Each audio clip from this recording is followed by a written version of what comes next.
नमस्कार, माझ्या stitch and grow with Poonam या यूट्यूब चॅनलच्या अजून एका नवीन व्हिडिओमध्ये मी पूनम तुम्हा सर्वांचं मनापासून स्वागत करते। तर आज मी तुमच्यासाठी एक नवीन व्हिडिओ घेऊन आले आहे। तर मी दाखवते, इथे बघा, इथे मी एक वॉलेट घेऊन आले आहे। तर ते वॉलेट कशा पद्धतीने शिवायचं याचा मी संपूर्ण डिटेलमध्ये व्हिडिओ घेऊन आले आहे। तर हा व्हिडिओ तुम्ही संपूर्ण नक्की पहा। तर वॉलेट कशा पद्धतीचं आहे पाहू शकता। इथे मी एक शो बटन लावलेला आहे, त्यानंतर प्रेस बटन लावलेला आहे, त्यानंतर याला आतल्या साईडला 2 कप्पे आहेत, तुम्ही पाहू शकता। याच्या जागी तुम्ही 3 कप्पे पण शिवू शकता, पण मी सध्या तरी 2 कप्प्याचं वॉलेट तुम्हाला दाखवणार आहे। पूर्णतः इनविजिबल शिलाई आहे याला। तर ती कशा पद्धतीने करायचं याचा डिटेल व्हिडिओ मी तुमच्यासाठी घेऊन आले आहे। त्यानंतर मी मकर संक्रांती संपल्यानंतर तुमच्यासाठी एक नवीन सिरीज सुरू करणार आहे, म्हणजे ज्यामध्ये आता लग्न सराई सुरू होणार आहे। तर त्यासाठी आपल्याला लागणारे काही वस्तू असतील, जसं की बटवा। हा बघा, मी बटवा पण इथे स्टिच करून दाखवलेला आहे। तर हा बटवा आहे व्यवस्थित लेस वगैरे लावून। तर मी हा नवीनच शिवलेला आहे, तुम्हाला कसा वाटला हे कमेंट करून सांगा। अशा पद्धतीचे वेगवेगळ्या टाईपचे जे बटवे असतील तर त्याची सिरीज, त्यानंतर ताटावरती जे रुमाल असतात पूर्णपणे, तर त्याचे व्हिडिओज, म्हणजे अनेक प्रकारचे रुमाल असतात ते कसे शिवायचे त्याचे व्हिडिओज, आणि त्यानंतर जो आपला ओटीचा बटवा असतो ते, त्यानंतर वेगवेगळ्या प्रकारच्या पर्सेस त्या कशा शिवायच्या याची सिरीज मी लवकरच सुरू करणार आहे। चला तर आपण सगळ्यात आधी सुरू करूया ह्या प्रकारचं वॉलेट कसं शिवायचं ते पाहूया। धन्यवाद। चला तर कटिंगला सुरुवात करूया। इथे मी संपूर्ण कटिंग दाखवली नाहीये, पण मी संपूर्णपणे एक्सप्लेन करणार आहे। इथे मी ब्लाऊज पीस घेतलं आणि त्याला मी कटिंग करून घेतलेला आहे। तर या ब्लाऊज पीसची जी रुंदी आहे ती मी इथे 7 इंच ठेवलेली आहे। तुम्हाला जर मोठी पर्स हवी असेल तर तुम्ही 8-9 पर्यंत इथे रुंदी ठेवू शकता। त्यानंतर उंची जी आहे ती इथे मी 26 इंच ठेवलेली आहे। तुम्हाला जर जास्त प्लेट्स आतमध्ये हवे असतील, म्हणजे कप्पे जास्त हवे असतील, तर 30-32 इंचापर्यंत इथे उंची ठेवू शकता। तर इथे मी 26 इंच उंची ठेवली, रुंदी जी आहे ती 7 इंच ठेवली। त्यानंतर त्याच मापाचं मी अस्तर कट करून घेतलं आणि कॅनव्हास पेपर देखील इथे कट करून घेतला। अस्तरला कॅनव्हास पेपर जोडला आणि ते जे अस्तर आणि कॅनव्हास पेपर आहे ते ब्लाऊज पीसला आतल्या साईडला जोडून घेतलेला आहे। इथे पाहू शकता, व्यवस्थित शिलाई देऊन मी हे जोडून घेतलेलं आहे। आता आपल्याला याला मार्किंग करून घ्यायची आहे। तर मार्किंग याच्यासाठी करायची की याला आपल्याला व्यवस्थित इस्त्री करून घ्यायची आहे त्या ठिकाणी जिथे आपण मार्किंग करणार आहोत। तर पहिली जी मार्किंग आहे ती बॉटमपासून आपल्याला 3 इंचावरती करायची आहे। तर व्हिडिओमध्ये दाखवल्याप्रमाणे तुम्हीही इथे मार्किंग करायची आहे। तर इथे मी 3 इंचावरती मार्किंग केली आणि त्याला आपल्याला व्यवस्थित लाईन देऊन जोडून घ्यायचं आहे। तर इथे मी दोन्ही साईडला 3-3 इंचावरती मार्किंग केली, जेणेकरून आपली लाईन जी आहे ती व्यवस्थित सरळ येणार आहे। इथे पहिली मार्किंग करून झाली, त्यानंतर आपल्याला दुसऱ्या पॉईंटवरती मार्किंग करायची आहे। तर आपण जिथे 3 इंच मार्किंग केलं होतं त्याच्या वरच्या साईडला आपल्याला 3.5 इंच मार्किंग करायचं आहे। ते देखील व्यवस्थित लाईन देऊन जोडून घ्यायचं आहे। तर 3.5 इंचावरती मार्किंग केली, त्याच्या पुढे पण आपल्याला 3.5 इंचच मार्किंग करायचं आहे, ते पण आपल्याला लाईन देऊन जोडायचं आहे। आणि त्याच्या पुढे पण आपल्याला 3.5 इंचावरती मार्किंग करायचं आणि सेम हे पण आपल्याला व्यवस्थित लाईन देऊन जोडून घ्यायचं आहे। तर अशा पद्धतीने आपण 4 लाईन इथे जोडून घेतलेल्या आहेत आणि बाकीचं कापड शिल्लक राहिलेलं आहे, त्याचं काय करायचं ते मी तुम्हाला स्टिचिंग वेळी दाखवते। आता आपण जे इथे मार्किंग केलेलं आहे त्याला व्यवस्थित इस्त्री करून घ्यायची आहे, जेणेकरून आपल्याला फोल्ड करून शिलाई द्यायला बरं पडेल। तर इथे सगळ्यात आधी आपण हे बॉक्स आहेत त्यांना मार्किंग करून घेऊ, म्हणजे मला एक्सप्लेन पण करताना व्यवस्थित पडेल। तर पहिला बॉक्स, दुसरा बॉक्स, तिसरा बॉक्स, चौथा बॉक्स आणि 5वा बॉक्स। तर इथे मी सगळ्या बॉक्सला जे आहे ते नंबर देऊन घेतले आणि आता आपल्याला प्रत्येक बॉक्स जो आहे ज्या पद्धतीने फोल्ड करायचा त्या पद्धतीने मी तुम्हाला सांगते। तर पहिला बॉक्स आहे तो इथे मी चांगली बाजू घेतली, म्हणजे ब्लाऊज पीसची बाजू घेतली आणि जिथे कॅनव्हास पेपर आहे त्या आतल्या बाजूला मी जे 3 इंचाचं मार्किंग केलं आहे ते फोल्ड करून घेतलं, त्याच्यावरती इस्त्री करून घेतलेली आहे। त्यानंतर सेकंड जो बॉक्स आहे तो आपल्याला त्याच्या अपोजिट फोल्ड करायचा आहे, म्हणजे आपलं ब्लाऊज पीस आहे त्या साईडने फोल्ड करायचं आहे।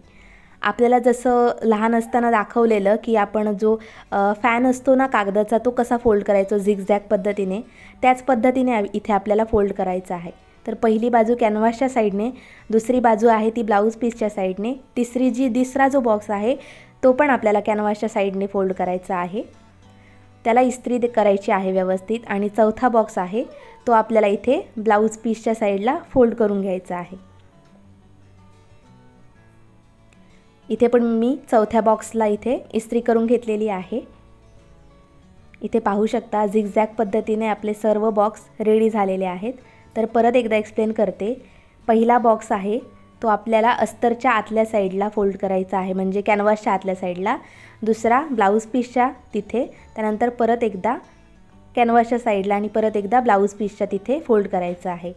त्यानंतर पाचवा जो बॉक्स आहे तो कॅनव्हास जे आहे ते आतल्या साईडने फोल्ड करायचा आहे, म्हणजे ब्लाऊज पीस आतमध्ये राहील आणि कॅनव्हास वरती राहील अशा पद्धतीने फोल्ड करायचं आणि त्याला व्यवस्थित इस्त्री देऊन घ्यायची आहे। इथे मी व्यवस्थित इस्त्री देऊन घेतलेली आहे। आता आपण स्टिचिंग करून घेऊया। इथे आपण जे वरच्या साईडला कॉर्नर आहेत, जिथे आपली बंद बाजू जी तयार राहते त्या कॉर्नरला आपल्याला अशा पद्धतीने गोल झाकण घ्यायचं आहे आणि कॉर्नर जे आहेत ते राऊंड करून घ्यायचे आहेत।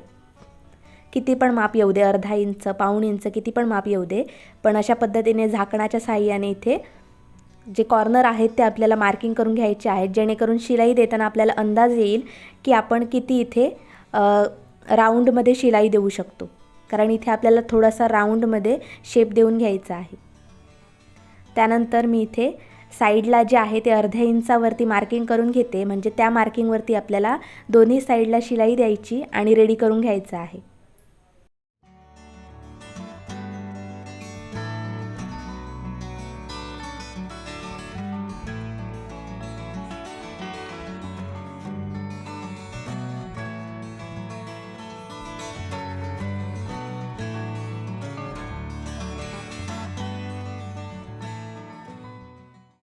इथे तुम्ही पाहू शकता मी व्यवस्थित शिलाई देऊन घेतलेली आहे, पण आपण जिथे राऊंड मार्किंग केलं होतं ज्या डब्याच्या गोलच्या सहाय्याने, तिथे मी इथे शिलाई दिलेली नाही आहे, तर त्याच्या आतल्या साईडला इथे शिलाई आपली आलेली आहे। तर तुमचं पण तसंच होणार आहे, कारण आपण तसंच्या तसं इथे शिलाई देऊ शकत नाही, ते थोडं वाकडंच जातं। त्यानंतर इथे आपण शिलाई देऊन घेतली आणि एक्स्ट्राचे जे धागे आहेत ते आपण इथे कट करून घ्यायचे आहेत। इथे आपली व्यवस्थित शिलाई देऊन झालेली आहेत। आता कॉर्नरला जे एक्स्ट्राचं जे कापड आहे ते कट करून घ्यायचं आहे आपल्याला, कारण ते आतल्या साईडला फोल्ड करताना काही प्रॉब्लेम येता नाही, त्यासाठी इथे कटिंग करून घेतलं आणि इथे छोटे छोटे नॉचेस देऊन घ्यायचे आहेत, म्हणजे पलटी करायला आपल्याला इझी पडेल।